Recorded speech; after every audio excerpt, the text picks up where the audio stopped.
Hello students. अभी हम आचार्य नंद दुलारे वाजपेयी जी के बारे में कुछ जो उनके संवाद हैं या फिर जो भी उन्होंने विश्लेषण किया है साहित्य का उसके बारे में जानने वाले हैं। तो ये जो बुक है आपको अमेज़ॉन पे मिल जाएगा, ठीक है, जो कि मनोज पांडे जी से लिखा गया है। ठीक है, आप इसको अमेज़ॉन पे एक बार देख लीजिएगा। तो मैं डिस्क्रिप्शन में भी दे दूंगा, लिंक होगा तो इसमें इस प्रकार से जो आलोचनाकार हैं हिंदी के उनके बारे में दिया गया है, जैसा कि आप देख सकते हैं यहाँ पे। ठीक है, तो इन सभी लोगों के बारे में आप जान सकते हैं इस बुक में।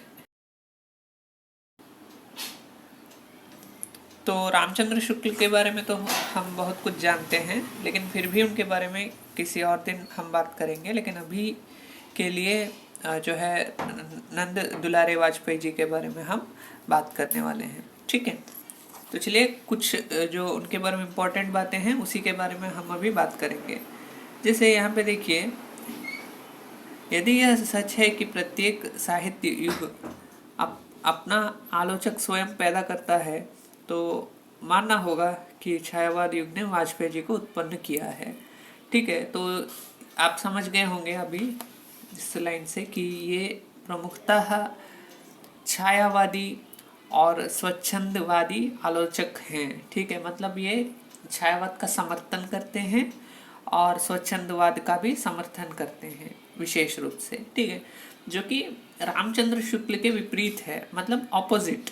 ठीक है, अब देखिए कि जो रामचंद्र शुक्ल जी हैं उनका क्या कहना था। वो कहते हैं कि जो छायावाद है, ठीक है, जो छायावाद है वो हमारी सभ्यता से नहीं निकला है, जबकि हमने विदेशों से देख के उसको कॉपी किया है। ठीक है, तो जो भी छायावादी काव्य है, जैसे आप देखेंगे तो छायावादी काव्य में आपको बहुत रूप से जो है प्रतीकात्मकता देखने को मिलती है। जैसे कोई भी बात कहना है तो सीधे नहीं कहेंगे, प्रतीकात्मक किसी प्रतीक के माध्यम से उस बात को कहा जाता है। उसी को यहाँ पे रामचंद्र शुक्ल जी कहते हैं कि जो छायावाद है वह विदेशों से कॉपी करके हमने हिंदी में उसको लाया है। तो मतलब छायावाद जो है साहित्य के लिए अच्छा नहीं है, ऐसा रामचंद्र शुक्ल जी मानते हैं। जबकि इसके विपरीत आचार्य नंद दुलारे वाजपेयी जी कहते हैं कि जो छायावाद है उसने मानव जीवन का चित्रण किया है और उस युगीन परिस्थितियों का चित्रण भी उसमें हुआ है। इसके साथ ही जो नवजागरण है, नवजागरण क्या है वैसे? नवजागरण कुछ नहीं है, ये केवल स्वतंत्रता आंदोलन से पहले जो लोगों में जागृति उत्पन्न हुई थी, जो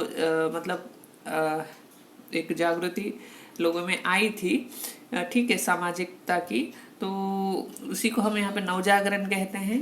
ठीक है, मतलब देश के बारे में लोग सोचने लगे थे थोड़ा बहुत, तो वहीं पे हम यहाँ पे नवजागरण कह रहे हैं उसको। तो जो नंद दुलारे वाजपेयी जी हैं वो ये भी कहते हैं कि जो छायावाद है उसी में नवजागरण के कुछ लक्षण दिखाई देते हैं। ठीक है, इस प्रकार से हम कह सकते हैं। और भक्ति काल का भी प्रभाव जो है छायावाद पर पड़ा है, इस प्रकार से नंद दुलारे वाजपेयी जी मानते हैं। ठीक, तो स्वच्छंदतावाद भी है इसमें। ठीक है, तो ये सभी हमको थोड़ा याद रखने वाली बातें हैं। तो इस प्रकार से जो नंद दुलारे वाजपेयी जी हैं उनके बारे में बहुत यहाँ पे उन्होंने कौन सी बातें कही हैं जो कि सटीक है, उसका यहाँ पे थोड़ा बहुत विश्लेषण हुआ है। ठीक है, आप तो उनके अनुसार समीक्षा दृष्टि की प्राथमिकताएं इस प्रकार होनी चाहिए। ठीक, मतलब जो आलोचक है उसको इस प्रकार सोचना चाहिए। रचना में कवि की अंतर्वृत्तियों का अध्ययन होना चाहिए, न कि बाह्य अंतर्वृत्तियों का। ठीक है, रचना में कवि की मौलिकता का जो है अध्ययन आवश्यक है। पॉइंट नंबर 3, रीति शैलियों आदि का बाह्यांगों का अध्ययन करना चाहिए, लेकिन उसी पर विशेष ध्यान नहीं देना चाहिए। जो काव्य की संवेदना है, जो काव्य की संवेदनात्मक भावना है, उस पर ध्यान देना चाहिए। ठीक है, ये नहीं कि किसने कौन सा छंद लिखा है, ठीक है, कितना अलंकार किया है काव्य का, ये सब बाह्य बातें हैं। ठीक है, जो भावना है वही प्रमुख है। ठीक है, कवि की व्यक्तिगत जीवनी का अध्ययन, कवि के दार्शनिक विचार, काव्य के जीवन संबंधी जो संदेश है उसका अध्ययन होना चाहिए। ठीक है, तो ये सभी मानते हैं नंद दुलारे वाजपेयी जी। फिर